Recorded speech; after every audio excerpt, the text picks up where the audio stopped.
Okay, let's give it a go. Here we are again, 5/8. This is video number 69. I'm going to do another problem on, adding and subtracting, and I'll assign some homeworks on that, some assignments on that. And I'll do this problem, and then I want to go over some of the problems I gave you on assignment number 28. So let's take a look and tackle this word problem here. It says, what added to this trinomial quadratic, as you can probably see, equals this also trinomial quadratic. What does it equal? So if I said, here I'll put a question mark, what added to 5 equals 8, would you be on the move?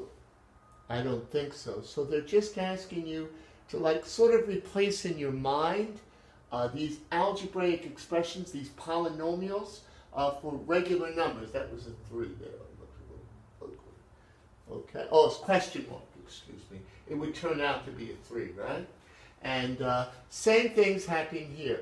So let's see. What added, and I'll put it in parentheses, though I really don't have to do that, because if the sign outside of the parentheses is positive, you just remove the parentheses and leave whatever you have.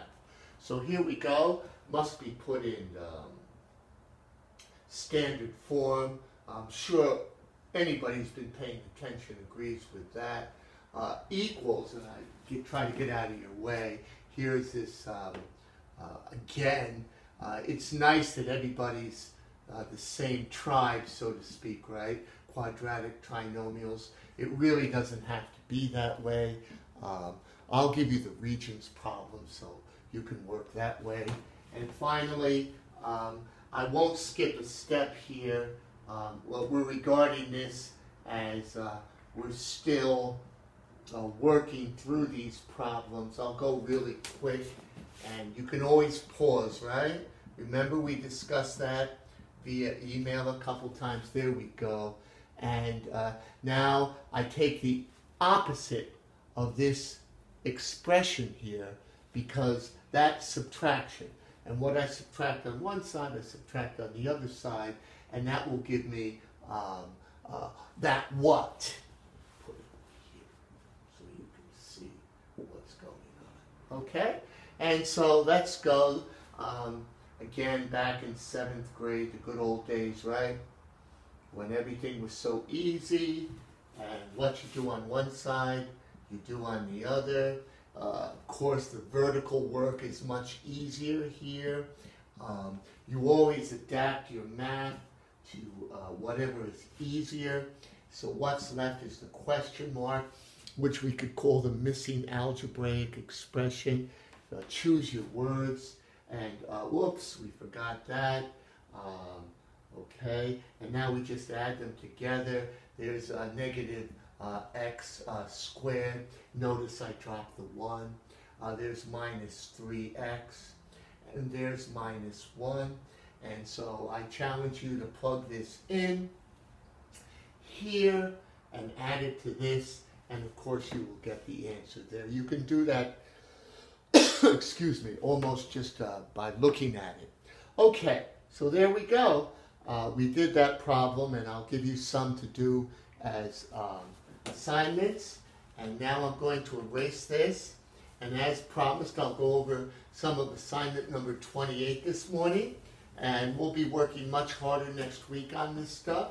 So I'm just erasing the board and giving ourselves a chance to go after the homework, as I said before. So here we are. Let's move this over a little bit so we can see it better. I explained to you that the numbers come from the book for easy reference. These are standard problems. Kids have been doing this kind of math for generations, so nothing here is new or innovative. You're just being asked to do what kids have done for generations. And this math might have been maybe a generation ago. So in the first couple of questions, they asked you to put everything into standard form. I'm not only going to do that, I'm also going to classify them all. I look at them as all the same. Here I did the odds, and here I did the evens. If there's a particular problem that you want me to do, you just let me know. And so here we go right away, working right to left in this particular case, is I'm giving 11, and I look for the highest power, followed by the next highest power. Maybe if I'm crossing my T's and dotting my I's, I've done something like that. And next in the numerical descending order comes the coefficient 9, b squared. This is coming out okay for the kids? Whoops, okay. Here we go.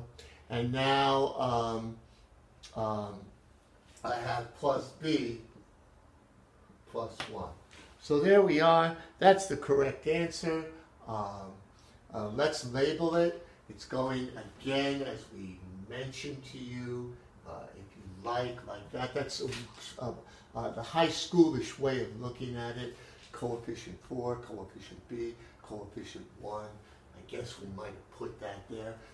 Okay, so what's it? What is it? It's a polynomial, third degree, or we might call it a cubic polynomial. And maybe if it's interesting, something like that could be, and we'd say 4 terms, because 4 or more gets the appellation or the name of polynomial. Okay, so there it is, the highest degree, degree 3, going in order. And you know, I spent a little bit of time on that, so you guys don't have to knock yourself out. Okay, I'm doing number 13. I'm putting it in standard form, easy stuff for your 8th graders. The v squares cancel, and so then it's plus 1v. I put it to the 1 just to play games. And then we would call this a cubic. And anybody want to finish the phrase? What do you see there? A cubic binomial. Where's v squared? Could we write it there? Sure. The coefficient would be 0. That's been explained to you already. Okay? And now we go to 15. I mean, you know, most of you have this in front of you, or you should. And we go over here, and again, as I look at 7w cubed and minus that, I put them together, and I get 6w cubed. Like terms, we've learned that already. And after that, I notice that there's a minus 3w squared. And after that, there's no companion for 4w. And there's the number of power 0. We'll leave that off. And here we go. The same as the first one. It's a cubic polynomial with 4 terms. And you should have been able to write that kind of stuff out. No big deal. Okay? And now I turn our attention to number 16. Again, you can pause, send me emails, make me do more problems like this if you choose. I chose to use the problems that the Old Regents book is using, feeling that they're more than sufficient for kids your age. If I made something up, it would be the same thing. And now we look at number 16, and we need to classify it. That's what the Regents asked you to do. Well, this is a quadratic monomial. Get over it. If you like, and you certainly, whoops, looks like we spelled monomial wrong. Fix that up easily. Monomial.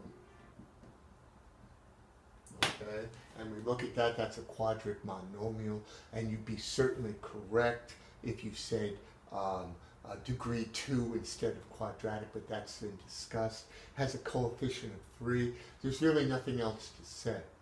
When we look at number 18, so we're going to combine like terms in the first place, and then just have whatever's left over g cubed that can't go together with anybody, but 5g and negative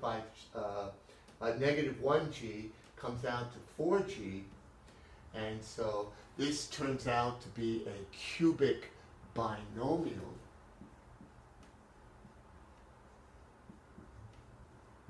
You should be able to figure this stuff out on your own. And again, cubic meaning degree 3. So finally we go to the last one, lots of m's, but still only one variable. So they're just asking you if you get the concept. I put the m squares together, and before the squares come the cube. So what is that? A 3m cubed. Again, the idea should be clear to your average high school kid. The m squares canceled, and then I have minus 2m. And again, any students who really need a lot of extra help here need to let me know. Okay, here we go. Cubic again. I guess they fell in love with cubic, and it's a cubic trinomial. Or, if you like, a trinomial degree 3.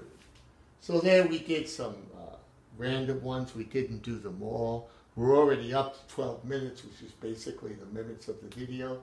So you got some looking at addition and subtraction. We're going on to multiplication, so you'll see a lot of that, trust me, together with adding and subtraction. So when you multiply, you'll see that by definition you're adding and subtracting. So we're going to do assignment number 29, it's true, but we'll save that for over the weekend. And again, please stay in contact with me if this is not making sense to you. Okay.